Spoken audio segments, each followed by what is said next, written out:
OPPO brings the R series to Europe in a phone that might look a little bit familiar but could not be more different.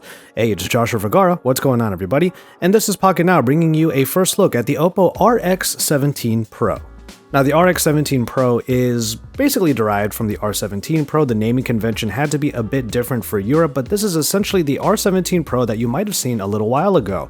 And based upon that phone, you might also be forgiven for thinking this phone looks a lot like the OnePlus 6T. It has the same teardrop notch, the same level of screen-to-body ratio on the front, but once you turn the phones around, it couldn't be any more different. The version that I'm using right now is this gradient called the Radiant Mist, and there's a bit of an S-curve to it that goes from purple to this bluish hue, and it's a really eye-catching device. Obviously, it's going to be one of those phones that is very fashionable, even if it looks a little bit too flashy to some people. All credit goes to OPPO for using a gradient that is from left to right rather than from top to bottom like we have seen from many different devices up until now. Also, it's all about the small details with this design. At the top and bottom, there's a bit of a crescent that goes into the device. That way, it's not just a rounded edge that might dig into your finger if you're balancing it on your pinky. You'll find that there's a triple camera up top, but another small detail that has been added to the RX17 Pro is that it has a dual aperture.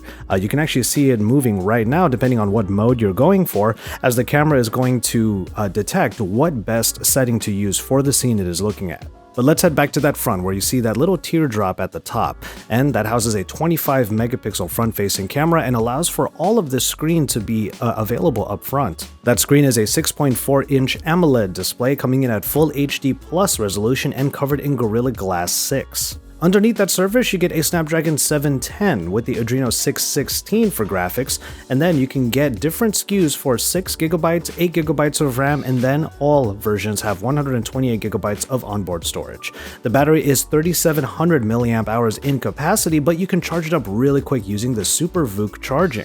This is one of OPPO's claims to fame when it comes to fast charging. They call it Super VOOC Flash Charge, and you are able to fill the battery up to 40% in about 10 minutes thanks to up to 50 watts worth of charging. Another small detail you'll notice on this phone is that there's no fingerprint reader on the back or on the front in any home button. Instead, it is that hidden fingerprint sensor underneath the display.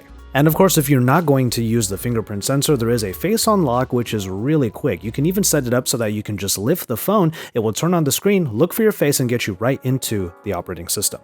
And kind of bringing this all together is ColorOS, now updated to version 5.2, and it's based on Android 8.1. There's still no app drawer here by default. You have to swipe among all the different home screens, and if you go all the way to the left, there's a shelf-like screen that is called the Smart Assistant, where you can put some widgets and some extra bits of information to make it easier for access. You'll also notice that I'm using different gestures on here. The OPPO RX17 Pro is actually one of the most gesture-heavy devices that I've seen recently, in that you can customize just how the gestures work. You can have these little bars on the bottom that give you the ability to swipe up from the middle to go to home, or hold it there for the recent app screen, or you can swipe up on the different sides on left or right to go backward. Or you can customize which swipe takes you backward or which one takes you to the recent app screen, or just have a simple swipe that always brings you back to home or to your recent apps. Now, as is usually the question with full screen gestures, the Google Assistant is nestled in the power button this time. You can actually set it up so that you can hold it, and that will be what triggers Google Assistant. There are even some considerations when it comes to games. There's something called the Game Space, which allows you to customize not only the performance of each game that is collected inside of here, but also to block certain notifications or to just not be disturbed at all.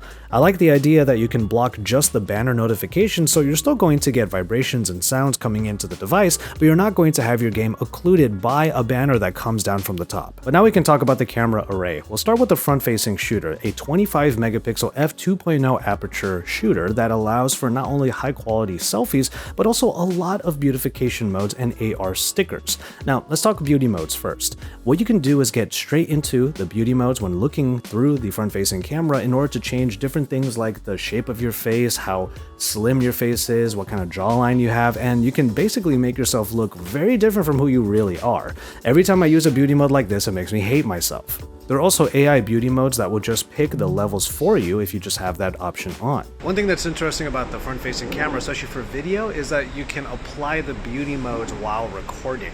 Now, not really while recording. I have to change it by changing clips, so There's your grade 6 beauty. This is at max. The AI beauty is already taking away a lot of my freckles. Everything is a lot more soft, and also it's a little bit more overexposed. That's generally what the beauty mode ends up doing in photos and in video. It makes everything a lot brighter. Obviously, I'm not really the biggest fan of the beauty modes, but if I had to keep them on, just keep them around levels 1 or 2. And then something that I feel like we should see more in US devices, these stickers. These are all really fun little graphics that you can put on top of your already existing beauty mode, let's say selfie. You can always turn off the beauty mode and then have the stickers on as well. But there are a ton of really fun animations that are here if you want to add to that selfie or to that short video that you want to send to any of your friends. In the US, this is something that we would typically see built into the Snapchat camera or even the Instagram stories cameras, but this is something that's built into the camera app of the RX17 Pro.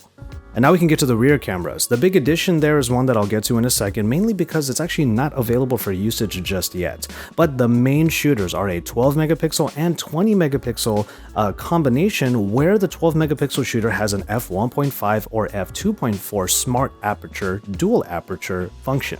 As I showed you earlier, it is able to change its aperture, much like in the Samsung Galaxy S9, so that it can flood in more light if it's a low light scene, or make the photos even sharper if you have a very bright scene. There are a lot of different modes on here, including an expert mode that allows you to change up the settings, also portrait modes where you can take portraits of other people and add lighting effects to them even after the fact. You just have to go into the gallery, press the button in order to change the different effects, and select from the myriad that are available. But the focus here is on night photography, and a night mode is available now that allows for long exposures when needed of darker scenes. The smart aperture is already doing what it can to flood in enough light, but if there has to be a longer exposure, that's where OPPO added in the 3-axis OIS.